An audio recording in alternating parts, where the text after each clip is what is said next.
Hello students, welcome to Arms Academy Digital. तो कैसे हैं आप? मेरा नाम है अरुण कुमार, आपका अपना केमिस्ट्री एजुकेटर।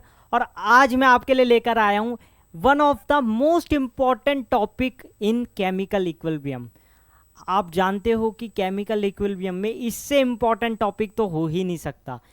बहुत ही इंपॉर्टेंट टॉपिक है और ये बहुत ही आसान सा टॉपिक है, इसीलिए इसको हम आराम से समझेंगे। क्योंकि इसमें जो क्वेश्चंस आते हैं ना, वो बहुत ज़्यादा कैलकुलेटिव नहीं आते। इसमें कैलकुलेशन ज़ीरो है एकदम। यहाँ पर बस आपको क्वेश्चन पढ़ना है और टिक करना है, बस ऐसे वाले पिक एंड टिक वाले क्वेश्चन आते हैं, बिल्कुल हल्के क्वेश्चन आते हैं। अब ये वाला जो टॉपिक है ना, ये वाला टॉपिक मैं कहूँगा आपको बहुत ही आराम आराम से पढ़ना है। बहुत ज़्यादा आपको जल्दीबाजी नहीं करनी। बस आपको चार पांच जो टॉपिक्स है ना, इसमें भी टॉपिक्स में भी सब टॉपिक्स है, इसमें भी जो चार पांच सब टॉपिक्स है ना इंपॉर्टेंट वो पढ़ लो, बस उससे आपका काम चल जाएगा। अब ली चार्टलियर प्रिंसिपल होता क्या है और क्यों हम पढ़ते हैं, वो मैं थोड़ा सा आपको एक्सप्लेन कर देता हूँ। देखो, होता क्या है कि आपने केमिकल इक्विलिब्रियम पढ़ा ही होगा, जिसमें हमारा रेट ऑफ फॉरवर्ड रिएक्शन और rate of backward reaction same हो जाता है।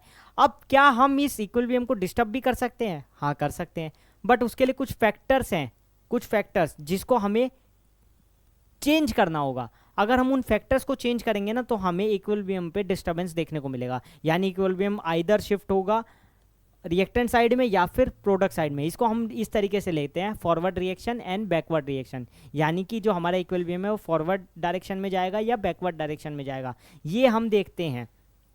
अब इसमें भी कुछ मेन टर्म्स होती है, जैसे change in concentration, change in pressure, change in temperature. Volume में चेंज करेंगे तो क्या होगा, तो यही सब हम देखने वाले हैं।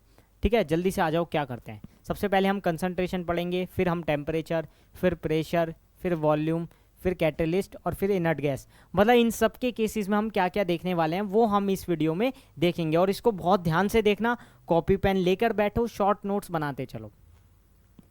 सबसे पहला वाला आ जाता है हमारा कंसंट्रेशन वाला पार्ट।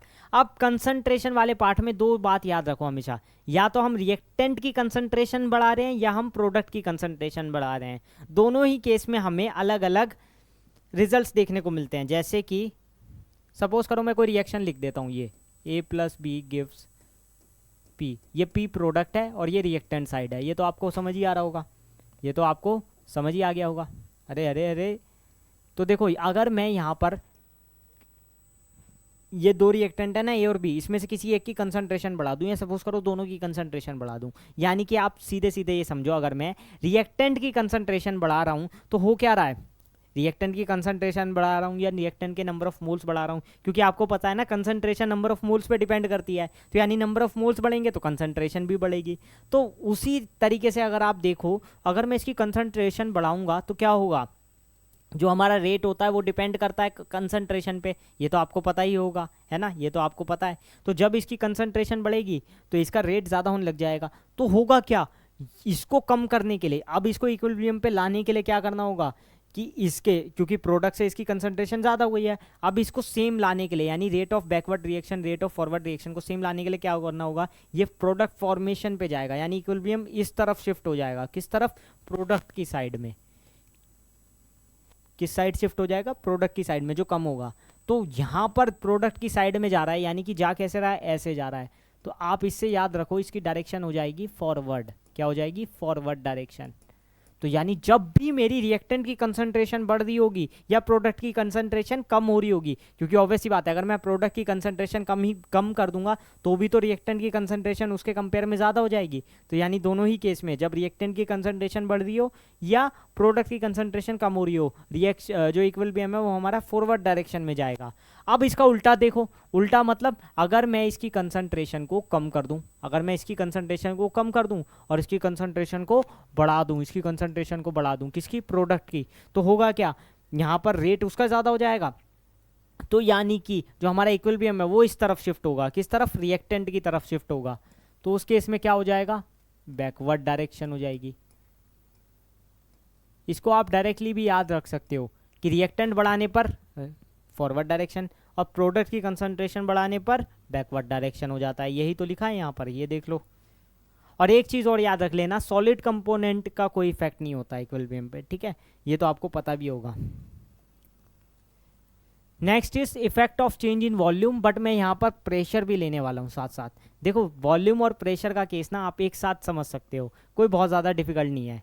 वॉल्यूम के केस में क्या होता है और प्रेशर के केस में क्या होता है। प्रेशर में डिक्रीज करने वाला हम केस समझते हैं। प्रेशर में कौन सा वाला केस हम समझते हैं कि प्रेशर डिक्रीज करेंगे तो क्या होगा, और वॉल्यूम में हम समझते हैं वॉल्यूम इंक्रीज करेंगे तो क्या होगा। तो देखो यहाँ पर ध्यान से, जब भी हम वॉल्यूम के केस में तो ये समझ लो कि जो नंबर ऑफ मोल्स है वो इंक्रीज हो रहे होंगे, वहाँ पर हमें देखना है।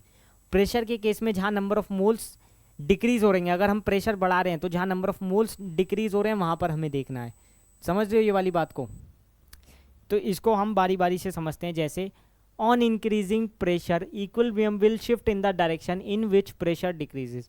अब आप कंफ्यूज हो गए होंगे कि प्रेशर इंक्रीज करने के केस में हम ये देख रहे हैं कि इक्विलिब्रियम उस तरफ शिफ्ट हो रहा है जहाँ पर प्रेशर डिक्रीज हो रहा है। हाँ, जहाँ पर नंबर ऑफ मोल्स डिक्रीज हो रहे होंगे। इसको ऐसे समझो, ये डिपेंड करता है नंबर ऑफ मोल्स पे। यानी कि अगर मैं प्रेशर इंक्रीज करवा रहा हूँ ना, तो जहाँ पर नंबर ऑफ मोल्स डिक्रीज हो रहे होंगे उस साइड ये शिफ्ट कर जाएगा। और प्रेशर डिक्रीज करने के केस में क्या होता है कि जहाँ पर नंबर ऑफ मोल्स हमारे इंक्रीज हो रहे होंगे वहाँ पर, क्योंकि प्रेशर डिक्रीज का फिर जस्ट उल्टा हो जाएगा। जैसे कि एक एग्जांपल ले लेते हैं, ये है, सपोज करो PCl5 gives PCl3 plus Cl2, ठीक है। अब प्रोडक्ट साइड कितने हैं, प्रोडक्ट साइड सपोज करो 2 मोल्स है और इस साइड 1 है, ठीक है। तो ऑब्वियस सी बात है, अगर मैं यहाँ पर 2 मोल्स लेके चल रहा हूँ और यहाँ पर 1 मोल लेके चल रहा हूँ, तो नंबर ऑफ मोल्स किस साइड ज़्यादा है, इस साइड ज़्यादा है। अब प्रेशर को मैं क्या कर रहा हूँ, प्रेशर यहाँ पर अगर मैं सपोज करो इस केस में इंक्रीज करवा रहा हूँ, तो होगा क्या, नंबर ऑफ मोल्स किस साइड कम है, इस साइड कम है। तो यहाँ पर जो डायरेक्शन रहेगी इक्विलिब्रियम की वो रहेगी बैकवर्ड डायरेक्शन। क्या रहेगी, बैकवर्ड डायरेक्शन रहेगी। लेकिन अगर मैं प्रेशर डिक्रीज करवा रहा हूँ ना, तो जहाँ पर नंबर ऑफ मोल्स ज़्यादा होंगे उस तरफ जाएगा। इसका जस्ट उल्टा कर देना, प्रेशर डिक्रीज के केस में क्या होगा, इस तरफ चला जाएगा, फॉरवर्ड डायरेक्शन में चला जाएगा। तो ऐसे आप इसको समझ सकते हो। वॉल्यूम का केस इसका जस्ट उल्टा होता है। वॉल्यूम के केस में अगर हम देखते तो नंबर ऑफ मोल्स ज़्यादा किस साइड थे, इस साइड, तो फॉरवर्ड डायरेक्शन में जाता वॉल्यूम के केस में। वॉल्यूम के केस में ये वॉल्यूम डिक्रीज करने वाला केस हो जाएगा, ठीक है। तो प्रेशर के केस को समझ लो या वॉल्यूम के केस को समझ लो, एक ही बात है। नेक्स्ट आता है सबसे ज़्यादा इंपॉर्टेंट, इफेक्ट ऑफ टेम्परेचर। अब इफेक्ट ऑफ टेम्परेचर में हम क्या समझते हैं, टेम्परेचर बढ़ाने पर क्या होगा, टेम्परेचर कम करने पर क्या होगा। तो मैं आपको एक सीधी सीधी चीज़ बता देता हूँ। यहाँ पर एक केस आता है एक्सोथर्मिक का और एंडोथर्मिक रिएक्शन का। अब वो अगर आपने केस नहीं समझा तो आप टेम्परेचर वाला केस तो नहीं समझ सकते, क्योंकि रिएक्शन जो शिफ्ट हो गया ना, मतलब जो हमारा इक्विलिब्रियम शिफ्ट होगा वो इसी के बेसिस पे शिफ्ट होता है कि एंडोथर्मिक के केस में क्या होगा, एक्सोथर्मिक के केस में क्या होगा। एक्सोथर्मिक रिएक्शन कौन सी होती है या एक्सोथर्मिक प्रोसेस कौन सा होता है, जिसमें हीट रिलीज होती है, और एंडोथर्मिक जिसमें हीट एब्जॉर्ब्ड होती है। ये तो आपको पता ही होगा। जैसे यहाँ पर लो, एक्सोथर्मिक रिएक्शन आ गई हमारी। अब एक्सोथर्मिक रिएक्शन मैंने बताई जिसमें हीट रिलीज होती है, और उसमें एंथैल्पी चेंज क्या होता है, नेगेटिव होता है, डेल्टा एच नेगेटिव, ठीक है ना। अब यहाँ पर देखो ये रिएक्शन लिखी हुई थी और ये हमारी एक सपोज करो एक्सोथर्मिक रिएक्शन है। अब इसमें डेल्टा एच निगेटिव है। टेम्परेचर बढ़ाने पर क्या होगा, टेम्परेचर बढ़ाने पर क्या होगा। अब जो एक्सोथर्मिक रिएक्शन है उसमें तो जनरली आपको पता ही है, एक चीज़ तो आपको पता है क्या हो रहा है, ऑब्वियस सी बात है, उसमें वैसे ही लोअर टेम्परेचर रिक्वायर्ड है। क्यों, क्योंकि हीट तो अपने आप रिलीज हो रही है। टेम्परेचर हाई कहाँ रिक्वायर्ड होता है, एंडोथर्मिक रिएक्शन में रिक्वायर्ड होता है। एक्सोथर्मिक में हाई टेम्परेचर रिक्वायर्ड नहीं होता। तो अगर मैं यहाँ पर टेम्परेचर बढ़ा दूंगा तो रिएक्शन कहाँ शिफ्ट होगी, जहाँ पर टेम्परेचर डिक्रीज हो रहा होगा। तो एक्सोथर्मिक के केस में लोअर टेम्परेचर रिक्वायर्ड होता है, यानी कि हमारा जो इक्विलिब्रियम है वो उस तरफ जाएगा जहाँ पर टेम्परेचर डिक्रीज हो रहा होगा। और एंडोथर्मिक के केस में क्या होगा, फिर एंडोथर्मिक के केस में क्या होगा, एंडोथर्मिक के केस में जहाँ पर रिएक्शन, जहाँ पर टेम्परेचर इंक्रीज हो रहा होगा उस तरफ जाएगा। सिंपल सी बात है। समझ पा रहे हो ना ये वाली चीज़ को, इसको बहुत आराम से समझो आप, बहुत ही आराम से। अब इसके मैं आपको एक दो क्वेश्चन करवाऊंगा ना, तभी आप समझ पाओगे। जैसे यहाँ पर देखो, which one of the following information can be obtained on the basis of the Le Chatelier's principle. तो देखो यहाँ पर पहला दिया dissociation constant of a weak acid, entropy change in a reaction, क्या ये सही है, नहीं। Equilibrium constant of a chemical reaction, नहीं। इसका क्या मतलब है। फिर आता है shift in equilibrium position on changing value of a constant, ये सही है, यही है ना सही, क्योंकि हम यही तो देखते हैं ना, जो भी हमारा ली चार्टियर प्रिंसिपल है वो यही बताता है कि इक्विलिब्रियम की पोजीशन क्या है, कि वो फॉरवर्ड डायरेक्शन में जा रहा है या बैकवर्ड डायरेक्शन में जा रहा है।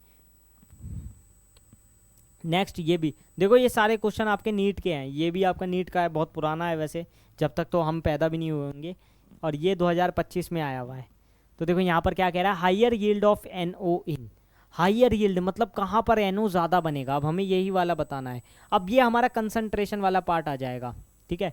तो N2 plus O2 gives 2NO can be obtained at delta H of the reaction is equals to this। अब देखो यहाँ पर डेल्टा H की वैल्यू दे दी +180.7। अभी जो मैं टेम्परेचर वाला केस समझा रहा था ना, उसी से समझो, जहाँ पर भी हमारा डेल्टा H पॉजिटिव आता है दैट मीन्स वो होती है हमारी एंडोथर्मिक रिएक्शन, एंडोथर्मिक रिएक्शन, ठीक है, ये तो आपको पता ही होगा। तो यानी कि ये जो हमारी रिएक्शन होगी ये कहाँ पर जाएगी, ये किसको फॉलो करेगी, हायर टेम्परेचर को फॉलो करेगी या लोअर टेम्परेचर को फॉलो करेगी। ये आपको पता है हायर टेम्परेचर को फॉलो करती है ना, क्योंकि यहाँ पर तो टेम्परेचर ज़्यादा रिक्वायर्ड होता है। तो एक चीज़ तो कन्फर्म है कि यहाँ पर हमें हायर टेम्परेचर चाहिए होगा, ये तो आपको पता ही है। और देखो, और NO बनाने के लिए, क्योंकि देखो हमें पता है एंडोथर्मिक रिएक्शन में वो कब ज़्यादा जाएगा, जब उसका टेम्परेचर बढ़ाएंगे, ठीक है। तो हमें यही करना है ना, फॉरवर्ड ले जानी है, क्योंकि हायर यील्ड NO का मतलब ये है कि रिएक्शन इस साइड जानी चाहिए, इस साइड जानी चाहिए, यानी फॉरवर्ड जानी चाहिए, यानी जो हमारा इक्विलिब्रियम है वो फॉरवर्ड डायरेक्शन में शिफ्ट होना चाहिए। तो इसका मतलब यही हुआ ना कि हमें फॉरवर्ड डायरेक्शन वाले पार्ट चेक कर लेने हैं। और बताओ, एक तो मैंने बता दिया हायर टेम्परेचर, तो ए वाला सही है। और कंसंट्रेशन के केस में क्या होगा, देखो ऑब्वियस ही बात है, फॉरवर्ड ले जाने के लिए अभी हमने पढ़ा कि जो हमारी रिएक्टेंट्स हैं उसकी कंसंट्रेशन को बढ़ाना होगा, तभी हम जो इक्विलिब्रियम है वो फॉरवर्ड शिफ्ट कर पाएंगे। ये मैंने याद भी करवाया था, प्रोडक्ट की कंसंट्रेशन बढ़ेगी तो वो बैकवर्ड जाएगा, और अगर रिएक्टेंट की कंसंट्रेशन बढ़ेगी तो फॉरवर्ड जाएगा। तो यहाँ पर जो हमारे दोनों रिएक्टेंट्स हैं ना, इनकी कंसंट्रेशन को बढ़ा दो, यानी इसकी भी कंसंट्रेशन बढ़ा दो और इसकी भी कंसंट्रेशन बढ़ा दो। तो यहाँ पर देखो हायर कंसंट्रेशन ऑफ N2, ये भी सही है, हायर कंसंट्रेशन ऑफ O2, ये भी सही है। तो हमारे तीन ऑप्शन सही आ गए, higher temperature, higher concentration of N2, higher concentration of O2। तो ACD ये ऑप्शन करेक्ट हो जाएगा, डी ऑप्शन इसका सही होगा, ठीक है, सबको समझ आ रहा है। नेक्स्ट क्वेश्चन देखो, ये भी आपका 2014 में आया हुआ है। देखो सारे क्वेश्चन जो मैं आपको करवा रहा हूँ ना, सारे के सारे क्वेश्चन आपके PYQs है एक तरीके से, इससे बेटर आपको टेक्निक नहीं मिलेगी किसी टॉपिक को समझने की। देखो यहाँ क्या लिखा है, for the reversible reaction N2 + 3H2 gives 2NH3 plus heat. अब यहाँ पर प्लस हीट है, अब आप कहोगे सर यहाँ तो डेल्टा H नहीं दिया हुआ, आप कैसे बताएंगे कि एंडोथर्मिक है एक्सोथर्मिक है। अरे यहाँ पर एक चीज़ तो दी हुई है, क्या, प्रोडक्ट साइड में हीट रिलीज हो रही है, हीट रिलीज हो रही है, इसका मतलब क्या है, ये एक्सोथर्मिक रिएक्शन हो गई ना, यानी कि डेल्टा H निगेटिव है, यानी कि एक्सोथर्मिक रिएक्शन है। और एक्सोथर्मिक रिएक्शन में आपको एक चीज़ पता है कि टेम्परेचर क्या रिक्वायर्ड होगा, टेम्परेचर लो रिक्वायर्ड होगा, ऑब्वियस सी बात है। हमें क्या चाहिए इसके लिए, लो टेम्परेचर चाहिए। अब बहुत बच्चे ना कंफ्यूज हो जाते हैं, एक्सोथर्मिक रिएक्शन में लो टेम्परेचर चाहिए या हाई टेम्परेचर चाहिए। अरे लो टेम्परेचर चाहिए होता है बाबू, सिंपल सी बात है।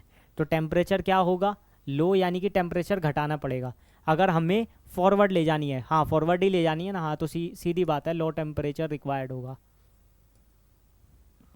लो टेम्परेचर रिक्वायर्ड होगा, ठीक है।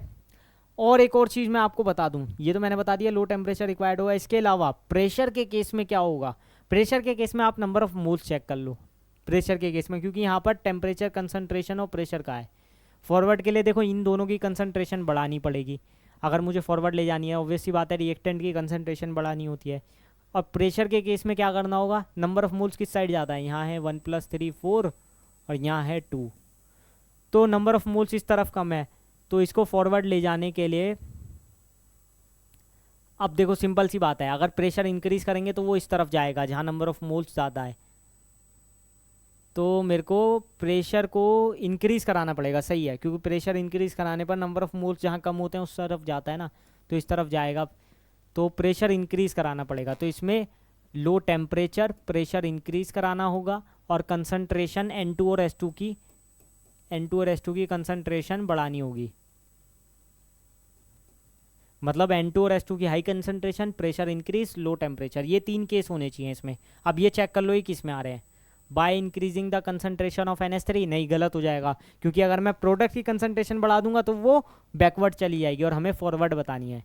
बाय डिक्रीजिंग द प्रेशर, नहीं उल्टा हो जाएगा, प्रेशर तो हमें इंक्रीज करना पड़ेगा, बल्कि by decreasing concentration of N2 N3S2, नहीं डिक्रीज नहीं करनी, उसकी कंसंट्रेशन इंक्रीज करनी है, तो ये भी गलत हो गया। चौथा देखो, by increasing pressure and decreasing temperature, ये सही है, टेम्परेचर कम करना है और प्रेशर इंक्रीज करना है, तो ये वाला कंडीशन बिल्कुल सही है।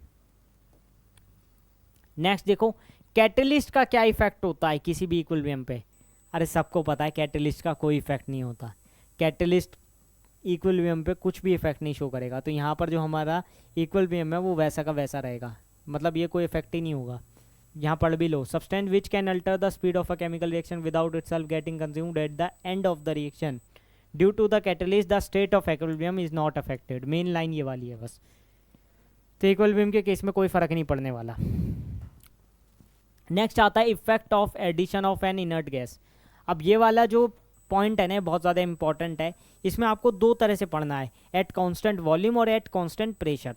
अब देखो कांस्टेंट वॉल्यूम पे क्या होगा और कांस्टेंट प्रेशर पे क्या होगा, ये मैं आपको समझा देता हूँ। तो देखो, जब भी हमारा डेल्टा वी ज़ीरो होता है, जब भी हमारा डेल्टा वी ज़ीरो होगा, कांस्टेंट वॉल्यूम का मतलब यही होगा ना, वॉल्यूम में कोई चेंज नहीं होगा, तो डेल्टा वी ज़ीरो हो जाएगा। तो उस केस में हम क्या करेंगे, इक्विलिब्रियम में कोई चेंज नहीं करेंगे, इक्विलिब्रियम में कोई चेंज नहीं करेंगे, ये याद रख लो। तो नो डिस्टर्बेंस इन इक्विलिब्रियम, बहुत ही आसान है। जहाँ पर भी आपको एडिशन हो रहा हो इनर्ट गैस का लेकिन कांस्टेंट वॉल्यूम हो, तो सीधे आप समझ जाओ कि इक्विलिब्रियम में कोई चेंज नहीं होगा। और वहीं अगर मैं कांस्टेंट प्रेशर की बात करूं, तो कांस्टेंट प्रेशर का मतलब हो गया delta P zero. Constant pressure का मतलब यही हुआ ना, डेल्टा पी ज़ीरो हो जाएगा। तो अब हम वॉल्यूम वाला केस ले लेंगे। वॉल्यूम वाले केस में क्या होता था, वॉल्यूम इंक्रीज करने पर जहां नंबर ऑफ मोल ज़्यादा होते थे उस तरफ शिफ्ट हो जाता था। जैसे सपोज करो ये रिएक्शन है 2A गिव्स B, अब यहाँ पर डेल्टा एन जी क्या आ रहा है, निगेटिव आ रहा है, क्यों, क्योंकि इसका 1 है और ये 2 है, तो डेल्टा एन जी यहाँ पर आ रहा है एक तरीके से मेरा 1 - 2 यानी -1 आ रहा है। ठीक है, तो इक्विलिब्रियम किस तरफ शिफ्ट होगी, बैकवर्ड डायरेक्शन में शिफ्ट होगी। किस तरफ, बैकवर्ड डायरेक्शन में, ऑब्वियस सी बात है। और वैसे भी मैंने बताया था वॉल्यूम के केस में क्या करते थे, जहाँ नंबर ऑफ मोल्स ज़्यादा हो उस तरफ शिफ्ट हो जाता था। तो यहाँ नंबर ऑफ मोल्स इस तरफ ज़्यादा है, तो ऑब्वियस सी बात है यहाँ शिफ्ट होगा, बैकवर्ड डायरेक्शन में ही शिफ्ट होगा। प्रेशर के केस में उल्टा होता था, जहाँ नंबर ऑफ मोल्स कम होते थे प्रेशर इंक्रीज करने पर उस तरफ शिफ्ट होता था। तो ऐसे आप याद कर लो। ठीक है, तो कांस्टेंट प्रेशर वाले केस में आपको वॉल्यूम वाला केस ही देख लेना है। तो equilibrium shift in that direction where the moles of gas is more. Next आ जाता है क्वेश्चन। अब ये क्वेश्चन पढ़ो, for the reaction in equilibrium N2 + 3S2 gives 2NS3 delta H equals to -Q, कोई वैल्यू होगी लेकिन निगेटिव है। निगेटिव है इसका मतलब क्या है, एक्सोथर्मिक है। क्या है, एक्सोथर्मिक। ठीक है, reaction is favoured in forward direction by. अब ये पूछ रहे हैं कि रिएक्शन फॉरवर्ड कब जाएगी, किस केस में जाएगी, 2024 में आया हुआ क्वेश्चन है ये। तो देखो कैटलिस्ट का यूज़ नहीं, कैटलिस्ट के यूज़ से तो कोई फ़र्क भी नहीं पड़ेगा। मैंने पहले ही बताया था कैटलिस्ट से कोई मतलब ही नहीं है, कैटलिस्ट को कम करो ज़्यादा करो कोई मतलब नहीं। Next is decreasing concentration of N2। अगर मैं N2 की कंसंट्रेशन कम करूंगा तो उल्टा हो जाएगा, नहीं तो बैकवर्ड जाएगा। अभी तो पढ़ा कंसंट्रेशन बढ़ाते हैं तो क्या होता है, फॉरवर्ड जाता है। और यहाँ ये कह रहा है कि कंसंट्रेशन की जो रिएक्टेंट की कंसंट्रेशन है वही कम कर दो, तो ये तो गलत हो गया। नेक्स्ट कह रहा है लो प्रेशर। हाँ ये ठीक है, लो प्रेशर नहीं, लो टेम्परेचर रिक्वायर्ड होगा यहाँ पर, क्योंकि एक्सोथर्मिक में लो टेम्परेचर रिक्वायर्ड होता है, और यहाँ पर हाई टेम्परेचर दे दिया तो ये वैसे ही गलत हो गया।